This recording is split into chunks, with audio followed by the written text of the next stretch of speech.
My nephew has protection. I control HR. Drop it, Vernon said with a dismissive wave, not even looking up from his computer. Know your place, Danny. The decision is final. The words hit me like a physical impact, knocking the air from my lungs. I stood frozen before his gleaming desk, watching him casually destroy 5 years of my dedicated work. 5 years of solving impossible engineering challenges. 5 years of watching less qualified people rise while I stayed behind. With all due respect, sir, your nephew isn't qualified to lead advanced projects. He can't explain basic aerodynamic principles without stammering. The wing concept that saved this company millions was my design, my innovation. I earned that promotion. Vernon finally looked up, annoyance flickering across his face. Are you suggesting I'm playing favorites? Kyle has an impressive background. He's brought fresh perspectives to our team. Fresh perspectives. I couldn't help the edge in my voice. He asked me yesterday what thrust vectoring meant.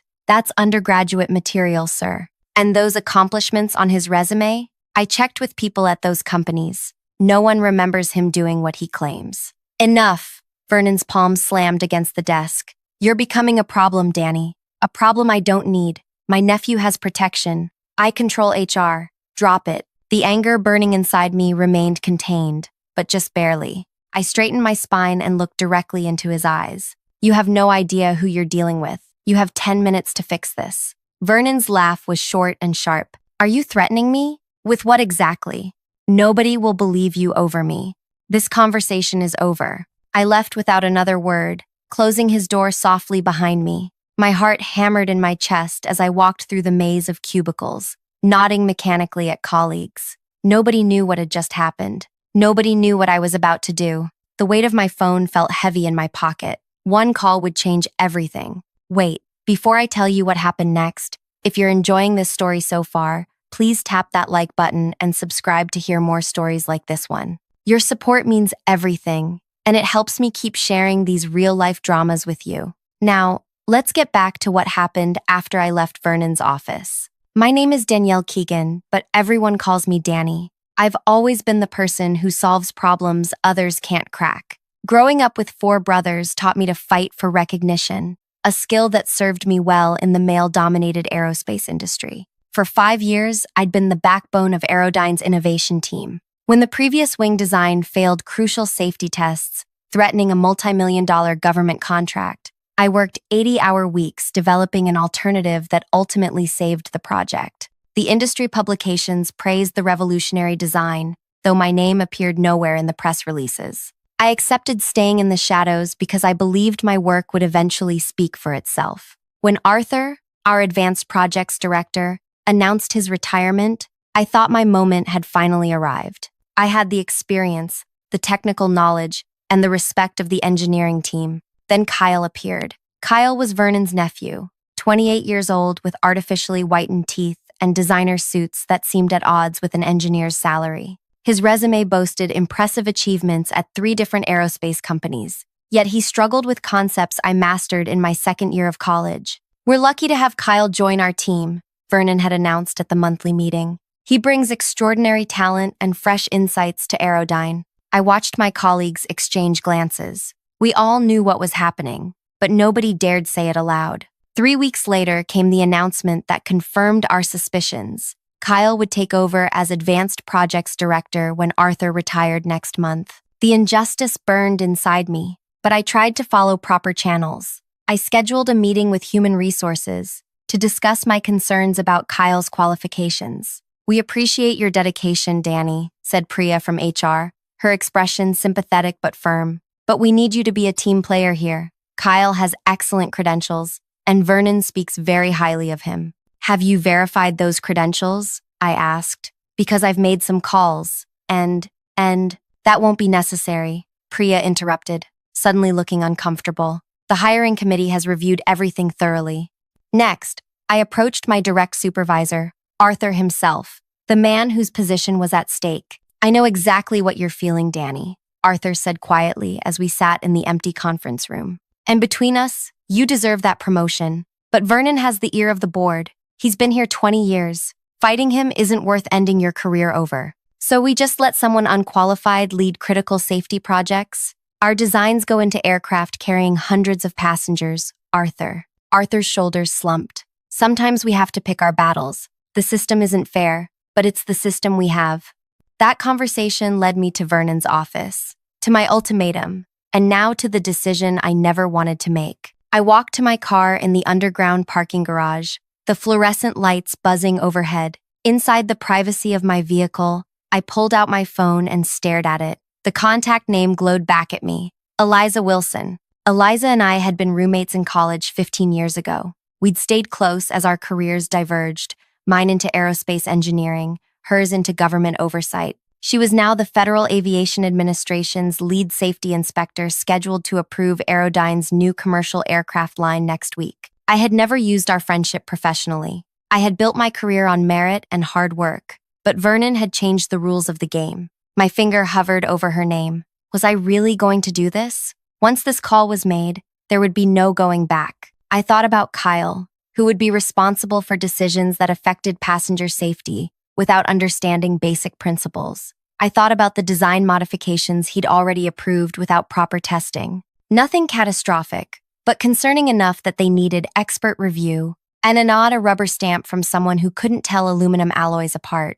I pressed call. Hey, Danny. Eliza's voice was warm. I was just thinking about you. I'll be in town next week for the Aerodyne inspection. That's actually why I'm calling, I said, my voice steadier than I expected. We need to talk about some modifications that have been approved for the new aircraft line. There are safety concerns you should know about before the inspection. What kind of concerns? Her tone immediately shifted to professional alertness. Design changes approved without proper testing protocols, modifications to control systems that haven't been through the full review process. I took a deep breath. And most importantly, the person who approved them lacks the qualifications to make those judgments. That's a serious allegation, Danny. I know. I wouldn't make it if I wasn't certain. Silence stretched between us. Then Eliza spoke carefully. This sounds like something that needs an emergency review before the scheduled inspection. I can arrange a meeting with the board tomorrow morning. I'll need you to provide specific details. I can do that, I said. After hanging up, I sat motionless in my car. Had I crossed a line? Would this decision haunt my career? The aerospace industry was tight-knit. Word would spread about what I'd done. My phone lit up. Unknown number. I answered cautiously. Hello? Who the hell are you?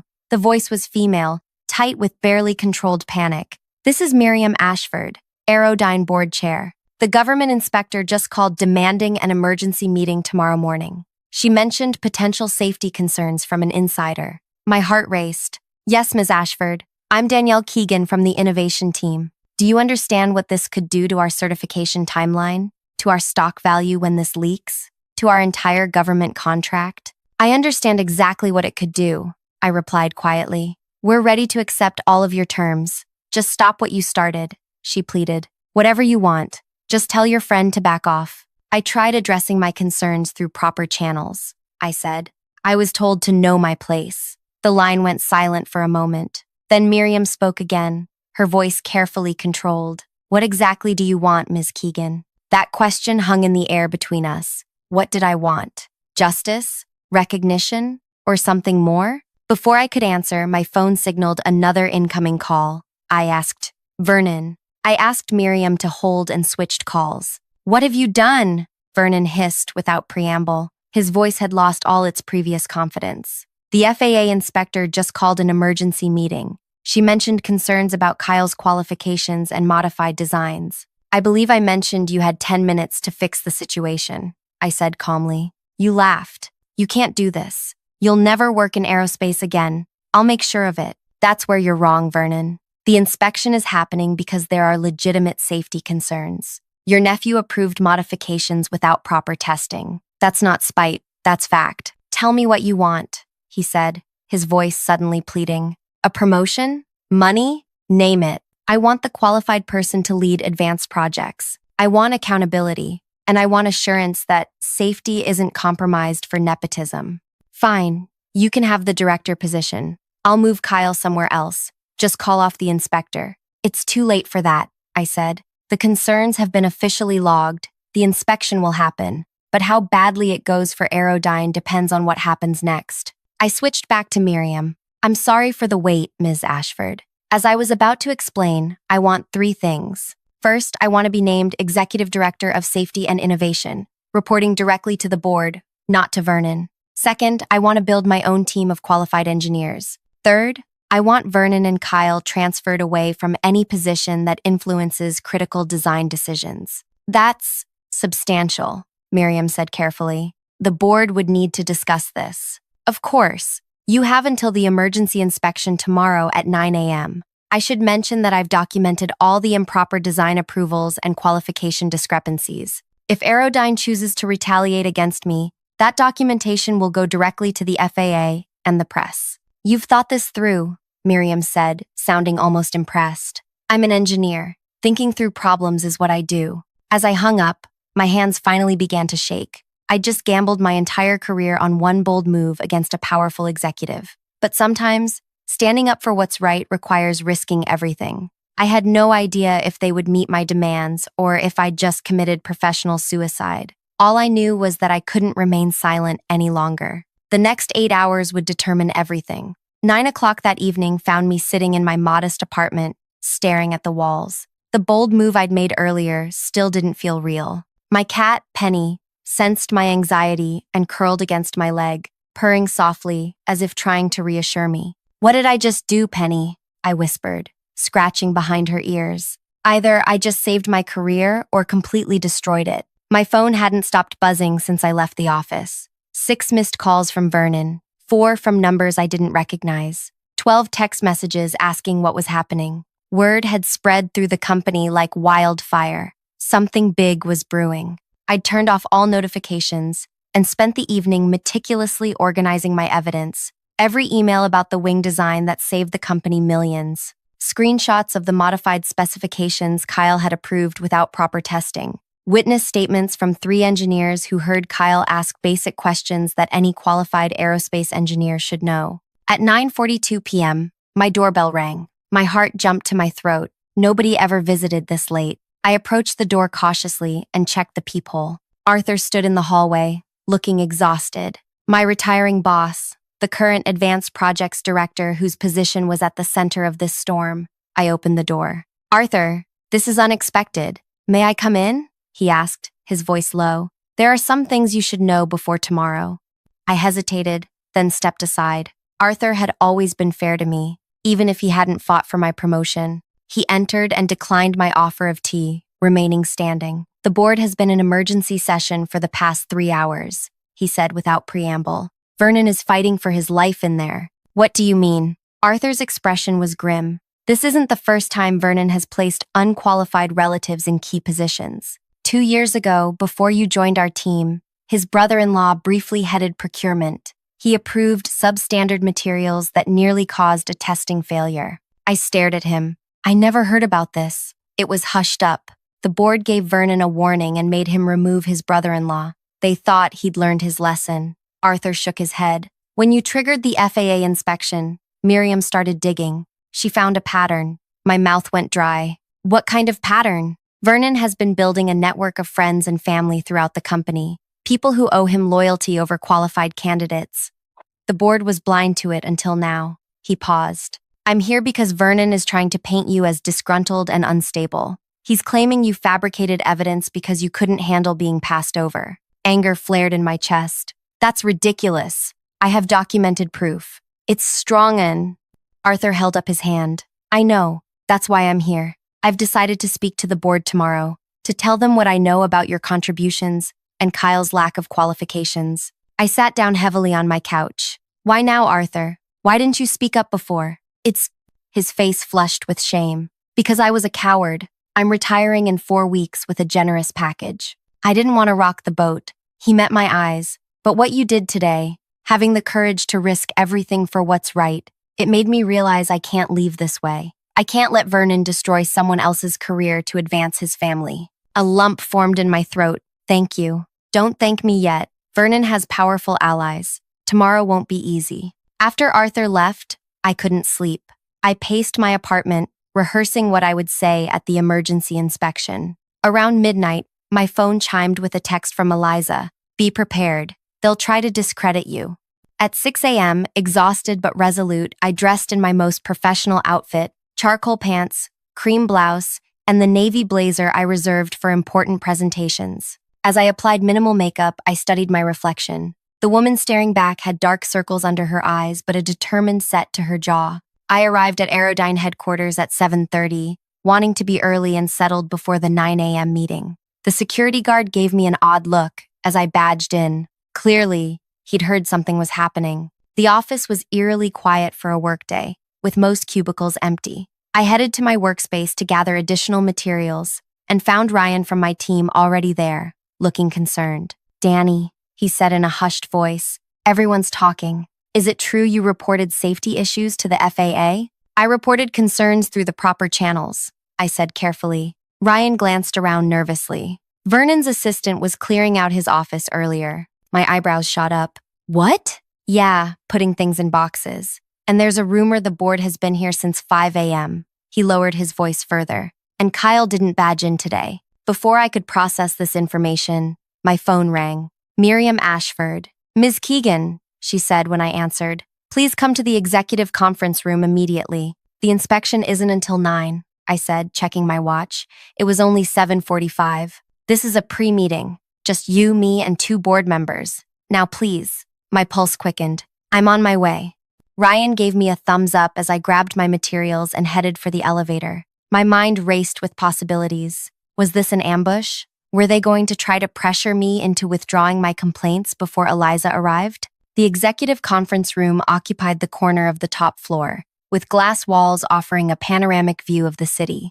As I approached, I could see 4 people inside, not 3, as Miriam had indicated. Miriam sat at the head of the table, flanked by 2 older men I recognized from company photos as board members. The 4th person was Vernon. My steps faltered. Vernon's presence suggested this wasn't going in my favor. I took a deep breath, straightened my shoulders, and entered. "Miss Keegan, thank you for joining us," Miriam said formally. "Please sit." I took the only empty chair, directly across from Vernon. His face was ashen, his usual confidence nowhere to be seen. He wouldn't meet my eyes. "Before the FAA inspection, we wanted to address the situation directly," Miriam continued. "Mr. Harris has something to say." Vernon cleared his throat. "I've submitted my resignation, effective immediately." I blinked in surprise, certain I'd misheard. "I'm sorry?" "The board has accepted my resignation," Vernon said, his voice hollow, "and withdrawn Kyle's appointment as Advanced Projects Director." Miriam took over. "Ms. Keegan, the board has conducted an emergency review of the situation. What we found was concerning, not just regarding Kyle's qualifications, but a pattern of questionable appointments and decisions over several years." One of the board members, a silver-haired man with sharp eyes, leaned forward. "We've spent the night reviewing personnel files and project approvals. We found at least 7 instances where Vernon placed underqualified friends or family in positions they shouldn't have held. And more troublingly," the other board member added, "we identified multiple cases where safety protocols were abbreviated or bypassed entirely." I struggled to keep my expression neutral. I wasn't aware of the extent. "Neither were we," Miriam said grimly, "until you forced us to look." Vernon finally spoke again. "I want to be clear that I never intentionally compromised safety. I believed in the people I promoted." "Regardless of intent," Miriam said sharply, "the effect was the same. And now we face an FAA inspection that could potentially ground our entire new aircraft line." My mind raced. This was unfolding far differently than I'd expected. "What happens now?" Miriam slid a folder across the table. "Inside is a written offer. We're prepared to meet all your conditions. Executive Director of Safety and Innovation, reporting directly to the board. Authority to build your own team. Vernon and Kyle are already out." I opened the folder and skimmed the document. The terms were exactly as I'd requested, with a salary significantly higher than I'd anticipated. "This is contingent on the FAA inspection, I assume?" The silver-haired board member shook his head. "No, this offer stands regardless. We need someone with your integrity heading safety operations. The question is whether you can help us address the issues before the inspector arrives." I looked at Vernon, who sat in defeated silence, then back to the board members. "I need to understand something first. Why wasn't Arthur in this meeting? He's still the current Advanced Projects Director." The 3 board members exchanged glances. "Arthur came to us last night," Miriam finally said. He provided detailed information about your contributions and Kyle's shortcomings. He also admitted his own failure to speak up earlier. He offered his immediate resignation as part of taking responsibility. My heart sank. Did you accept it? We're discussing that. His honesty counts in his favor, but his silence until now is troubling. I took a deep breath. I have conditions beyond what's in this folder. Vernon's head snapped up, his expression incredulous. Go on, Miriam said cautiously. First, Arthur stays until his planned retirement date. His experience is valuable for transition, and he ultimately did the right thing. Miriam nodded slowly. We can agree to that. Second, I want a complete safety audit of every project Vernon or his appointees have touched in the past 3 years, conducted by an independent third party. Reasonable, the silver-haired board member said. Third, I want a written acknowledgement of my contributions to the Wing Design project, including in any future publications or presentations. Done, Miriam said. And finally, I said, looking directly at Vernon, I want your assurance that every employee affected by nepotism will have their cases reviewed fairly for possible advancement or compensation.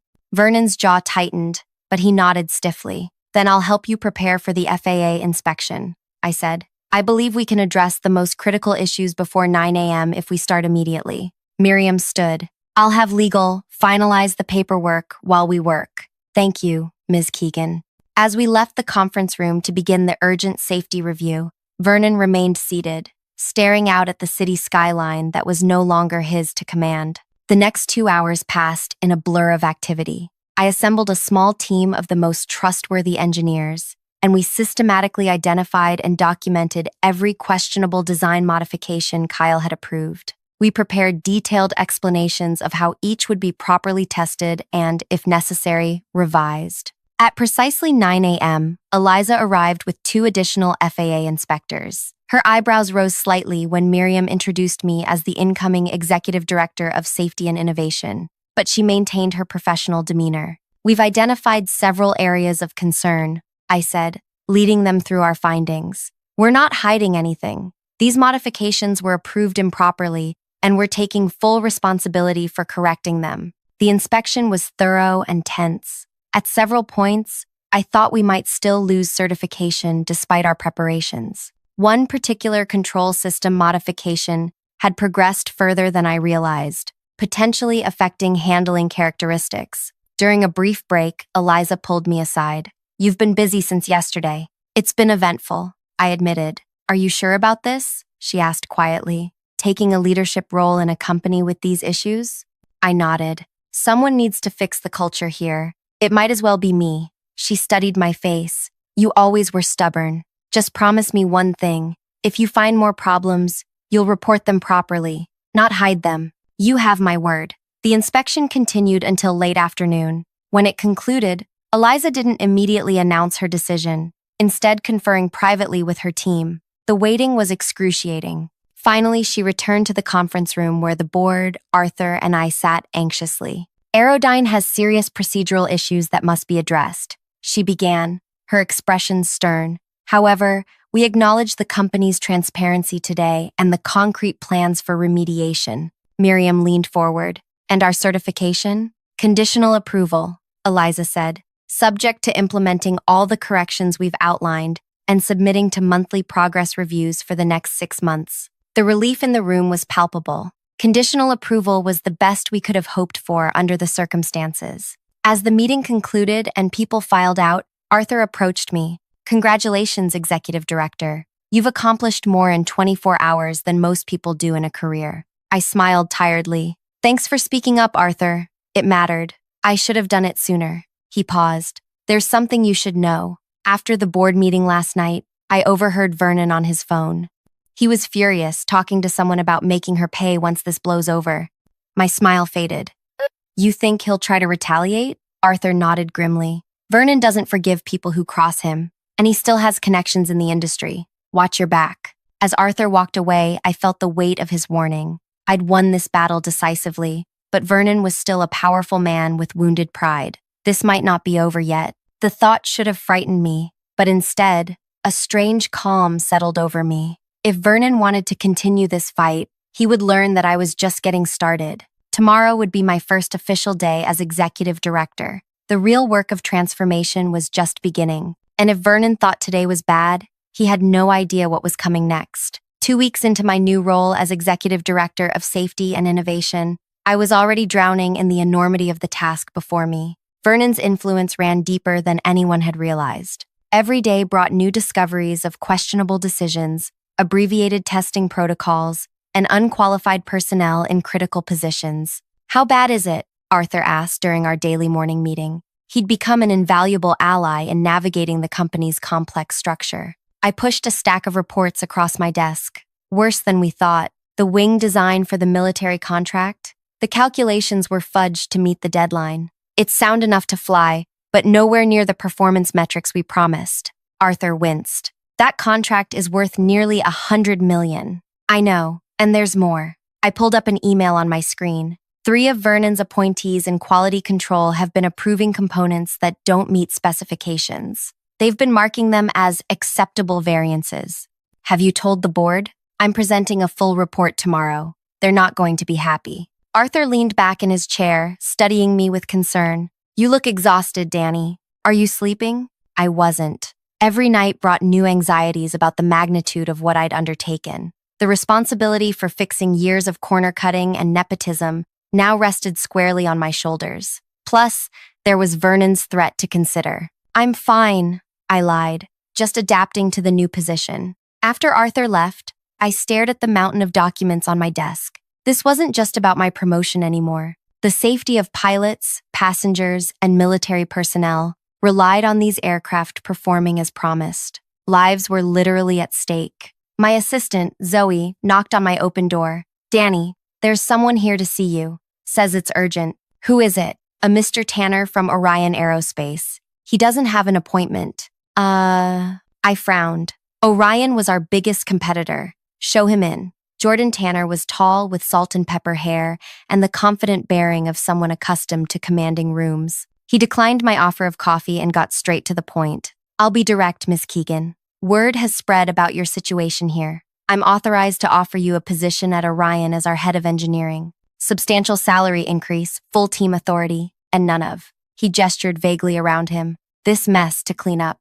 I blinked in surprise. That's unexpected. Is it? You exposed serious problems in a major aerospace company. That took courage and integrity. Those are qualities Orion values. He slid a folder across my desk. All the details are inside. We'd need your answer within the week. After he left, I sat stunned, staring at the folder. The offer was tempting, a clean slate without the uphill battle I now faced. I could walk away from Vernon's looming threat and start fresh. But something felt off about the timing. Later that afternoon, during a meeting with my newly formed safety team, I received a text from an unknown number. Parking garage, level 3, 5:30 p.m. Come alone if you want to save your career. My pulse quickened. Anonymous messages were never good news. I debated ignoring it, but curiosity and concern won out. If someone had information about more safety issues, I needed to hear it. At 5:30, I cautiously approached level 3 of the parking garage, my phone ready to dial security. The concrete structure was mostly empty. The workday ended for most employees. A figure stepped out from behind a concrete pillar. Kyle. I tensed immediately. Vernon's nephew looked different from when I'd last seen him. His designer clothes replaced by casual wear, his confident swagger gone. Thank you for coming, he said, his voice subdued. What do you want, Kyle? He glanced nervously around the garage. I need to warn you. Uncle Vernon is planning something. Something big. I'm already aware he wants revenge. Kyle shook his head. It's worse than that. He's been making calls to everyone who owes him favors. He arranged that Orion job offer. I frowned. Why would he want me to go to a competitor? Because he's setting you up. If you take it, he has evidence ready to provide to Orion showing you stole proprietary designs. It would destroy your career there before it began. My mind raced. And if I don't take it? Then phase 2 begins. He's gathering statements from people claiming you've been falsifying safety reports to make him look bad. He has someone on your team feeding him information. The betrayal stung. Someone I'd trusted was working against me? Why are you telling me this, Kyle? You lost your position because of me. His eyes dropped to the ground. Because I never wanted any of this. Uncle Vernon pushed me into a role I knew I wasn't qualified for.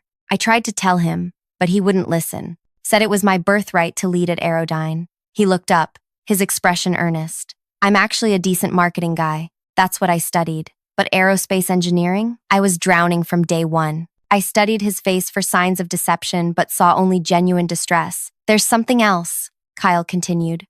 Uncle Vernon has a meeting tomorrow with 2 board members, Philip and James. They've always been his allies. He's convinced them to call for a vote of no confidence in your leadership. My stomach tightened. Based on what? He's going to claim you've exaggerated the safety issues to justify your promotion, that you're creating a crisis to make yourself look like a savior. I leaned against a nearby car, processing this information. Vernon was moving faster than I'd anticipated. I'd been focused on fixing the company's problems, not defending my position. Why should I believe you? I finally asked. Kyle pulled out his phone and played a recording, Vernon's voice discussing exactly the plan he'd just outlined. The evidence was undeniable. What do you want in exchange for this information? I asked cautiously. Nothing. Consider it an apology. I never should have accepted that position. He pocketed his phone. Just, if things ever settle down, maybe put in a good word for me in marketing? That's where I actually belong. After Kyle left, I sat in my car for nearly an hour, formulating a plan. Vernon was coming for me, and he had allies. I needed to move quickly. The next morning, I arrived at the office at 6 a.m. and immediately called Miriam Ashford. I need an emergency board meeting, today, before the scheduled 2 p.m. session. That's highly unusual, she replied, sounding concerned. What's happened? Vernon is making his move, and he's turned Philip and James against me. I have evidence they need to hear before they make any decisions. There was a long pause. I'll arrange it for 10 a.m. That's the earliest I can get everyone together. I spent the next 3 hours preparing my presentation and gathering allies. Arthur agreed to speak on my behalf. 3 engineers from my team volunteered to present their findings on the safety issues. I even reached out to Eliza at the FAA, who provided a statement confirming the legitimacy of our safety concerns. At 9:45, I walked into the boardroom with my team, only to find Vernon already there, looking smugly confident. Philip and James sat beside him, their expressions closed and judgmental. This is an unexpected development, Vernon said smoothly. I was under the impression our meeting was at 2 p.m. Plans change, Miriam replied coolly, taking her seat at the head of the table. Ms. Keegan has raised concerns that couldn't wait. Vernon's confidence wavered slightly. What concerns? I connected my laptop to the projector. Concerns about a coordinated effort to undermine Aerodyne's new safety protocols and discredit my leadership through false allegations. Vernon's face reddened. That's absurd. If anyone has fabricated allegations, it's you.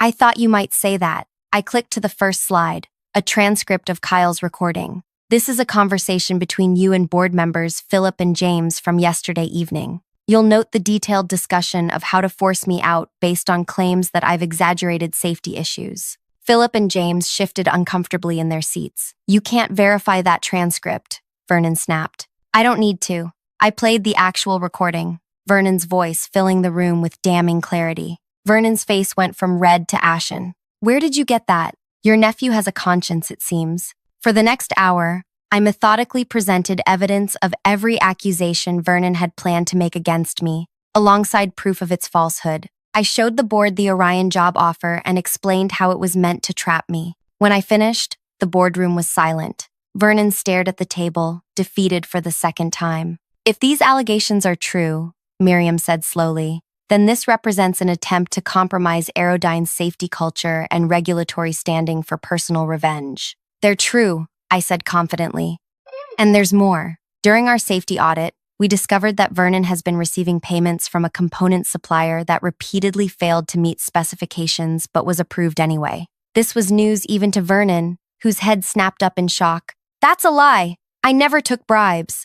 Not bribes, I clarified. Consulting fees to a company registered to your wife's maiden name. We found the connection while tracking the component approval chain. Miriam stood abruptly. Vernon, Philip, James, you'll wait outside while the rest of the board discusses this matter privately. The 3 men filed out, Vernon shooting me a look of pure hatred as he passed. The remaining board members spoke in hushed, urgent tones. I caught fragments, legal implications, regulatory fallout, media exposure. Everyone. After 20 minutes, They called us back in. Vernon, Philip, and James were noticeably subdued. Miriam addressed me first. Miss Keegan, the board extends its apology for this situation. We unanimously reaffirm our confidence in your leadership. Then she turned to Vernon. As for you, the board has decided to refer this matter to legal counsel for potential criminal charges. Your consulting arrangement with our supplier appears to violate both company policy and federal contracting laws. Vernon went completely still. You can't prove intent. Perhaps not, Miriam agreed. But the appearance of impropriety is enough to trigger a federal investigation. Given Aerodyne's government contracts, that would mean the Department of Justice getting involved. Vernon's lawyer, who had arrived during the deliberation, whispered urgently in his ear. The board is prepared to offer you one alternative, Miriam continued. Immediate severance with no benefits, a legally binding non-disclosure agreement, and your commitment to leave the aerospace industry entirely. In exchange, Aerodyne will handle this matter internally. Vernon's shoulders slumped in defeat. I'll take the deal. As Vernon signed the severance agreement, I felt no satisfaction, only relief that this chapter was finally closing. The real victory wasn't personal revenge. It was the opportunity to transform Aerodyne's safety culture and ensure that merit, not connections, determined advancement. 6 months later, Aerodyne passed its FAA follow-up inspection with flying colors. Our military contract was fulfilled with components that exceeded specifications. Kyle found his place in the marketing department, where his actual talents shone, and I assembled a team of the industry's most qualified engineers, many of whom had been previously overlooked due to Vernon's nepotism. The true revenge wasn't destroying Vernon. Sudden, it was building something better from the ruins of his corrupt system. He lost everything that mattered to him, his power, his reputation, his industry standing, and I gained everything I'd worked for: recognition, authority, and the chance to lead with integrity. The night after our successful FAA inspection, Eliza raised a toast at our celebration dinner. To Danny, who taught us all that standing up for what's right isn't just good ethics, it's good business. As applause filled the room, I thought about the journey that had brought me here. One moment of courage had changed everything, not just for me, but for hundreds of employees and thousands of people who would fly safely in our aircraft. Sometimes the best revenge isn't what you destroy, but what you build in its place. If this story resonated with you, please tap that like button and subscribe for more real stories about standing up against workplace injustice. Have you ever had to take a stand against unfair treatment at work? Share your experience in the comments below. Your story might inspire someone else to find their courage.